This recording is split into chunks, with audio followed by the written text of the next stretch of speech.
Mercredi 26 juin 2019. Le journal.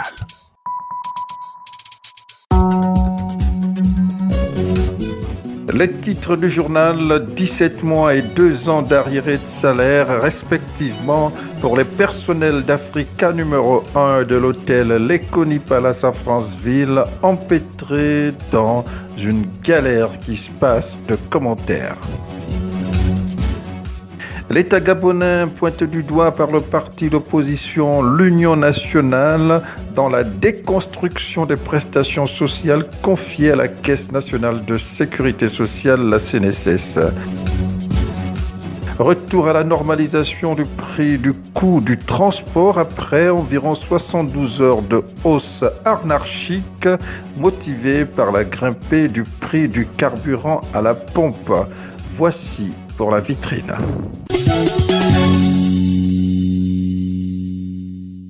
Le tam-tam africain, pour faire allusion à la radio panafricaine Africa numéro 1, c'est tu, comme ne pensait pas si bien le dire l'auteur.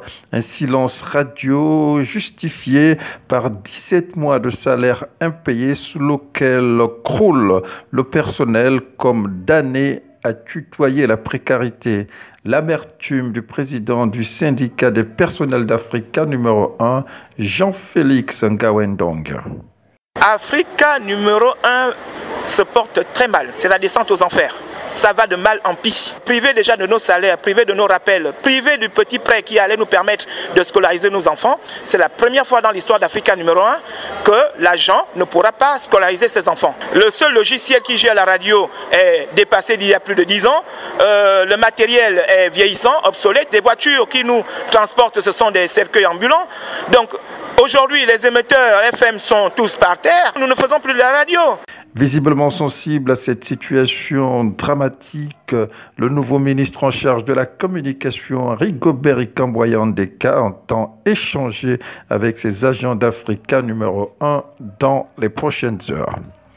Du côté de l'hôtel Lekoni Palace à Franceville, nous sommes là dans la capitale provinciale du Haut-Ogooué. C'est à la Belle Étoile que sont voués de nombreux agents après 2 ans de salaire impayé.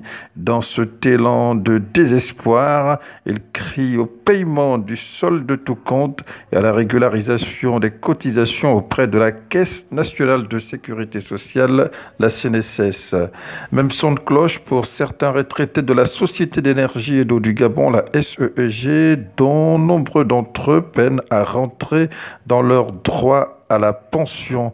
Les éclairages de Sandrine Ogoula, c'est la présidente du syndicat national des travailleurs du secteur de l'eau et de l'électricité au Gabon.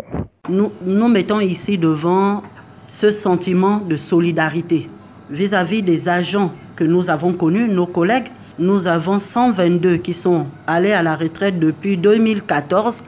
Sur les 122, nous avons 27 à l'heure actuelle qui ne sont toujours pas qui n'ont toujours pas perçu leur pension. À l'heure actuelle, quand la CNSS retorque que la SEG est à jour de ses cotisations, nous ne comprenons donc pas d'où vient le problème. Soulignons que le caractère au relent endémique de la crise sur les pensions de retraite qui s'écoulent, la Caisse nationale de sécurité sociale, la CNSS, donne à la formation politique d'opposition, l'Union nationale, à pointer un doigt accusateur en direction de l'État. Jeannette Tati-Kumba, trésorière à l'Union nationale. L'État est le premier responsable des dysfonctionnements et de la mauvaise gestion.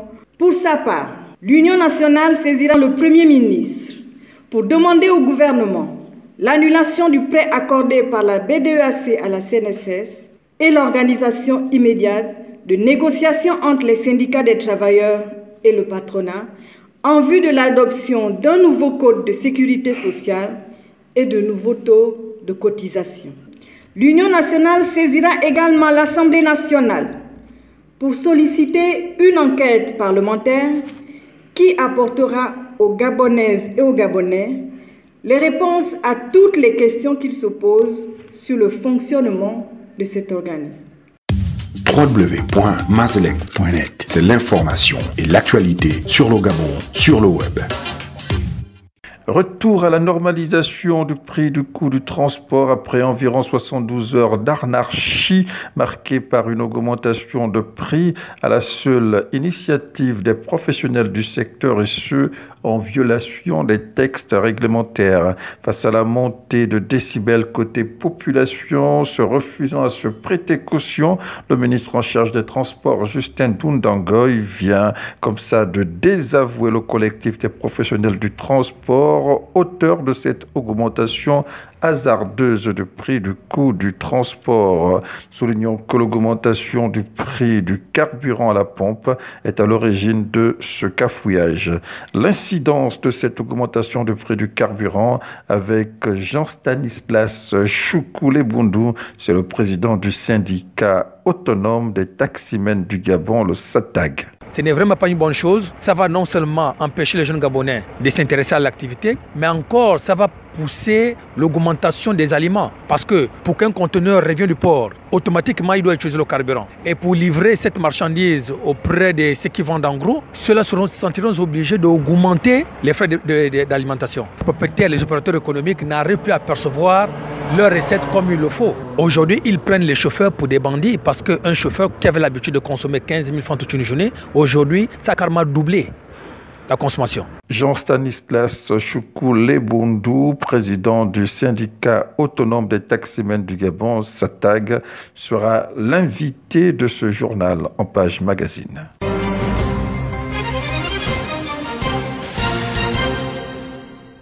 Une autre politique avec l'adoption par le Parlement gabonais du texte de loi autorisant le gouvernement à s'engager auprès de la Cour internationale de justice en vue du règlement du différend frontalier opposant le Gabon à la Guinée équatoriale sur l'île Mbagné.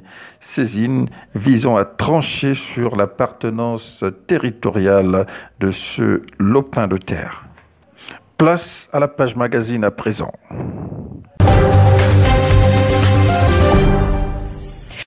L'invité du jour. Choukou-Lebundou Jean-Stanislas, président du SATAG, syndicat autonome des taximans du Gabon. L'augmentation du prix du carburant à la pompe est un fait. Comment c'est vécu au niveau de vos tranches de transporteurs? Bon, en fait, cette augmentation est vraiment très malvenue. Il faut comparer déjà les prix du Gabon par rapport aux pays voisins. Le Gabon est vraiment très avancé sur le plan de l'augmentation, comparable au Cameroun, au Bénin, au Togo, à tous les pays qui ne sont pas producteurs de pétrole. C'est une façon déjà de tuer l'encouragement des jeunes Gabonais qui aujourd'hui s'intéressent à cette activité. Donc nous, l'idéal, ce serait qu'on puisse revoir le prix à la baisse, le prix du carburant. L'État a des moyens pour pouvoir subventionner le carburant. L'État a des moyens, rien que sur le suburbain. Sur Bikele, vous allez constater qu'un transporteur du suburbain dépense 6 000 francs avec les postes de contrôle. 6 000 francs en une année, ça fait 2 190 000. Ceux qui font le transport urbain dépensent 18 000. Cet argent-là pouvait rentrer dans les caisses de l'État pour pouvoir subventionner le carburant afin que le carburant ne puisse pas être revu à la hausse. Donc je pense qu'il faudrait revoir les choses. Ce n'est vraiment pas une bonne chose. Ça va non seulement empêcher les jeunes Gabonais de s'intéresser à l'activité, mais encore ça va pousser l'augmentation des aliments. Parce que pour qu'un conteneur revienne du port, automatiquement il doit utiliser le carburant. Et pour livrer cette marchandise auprès de ceux qui vendent en gros, ceux-là se sentiront obligés d'augmenter les frais d'alimentation. Est-ce qu'il y a une incidence sur les recettes journalières? Il y a eu un très grand incident sur les recettes journalières.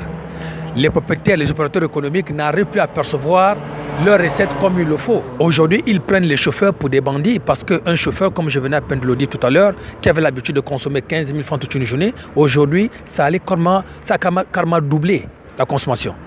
Votre mot de la fin? Bon, le mot de la fin, c'est qu'au jour d'aujourd'hui, si l'État ne revient pas à la baisse, nous allons nous sentir obligés d'augmenter les frais de transport automatiquement. Aujourd'hui, Lambaréné, les voitures qui font libre-vie Lambaréné ont arrêté de le faire. C'est les populations qui sont pénalisées. Wenceslas Choukou, merci. De rien. Merci à vous. C'est la fin de cette édition d'information. L'info continue dans notre journal en ligne sur www.mazlek.net.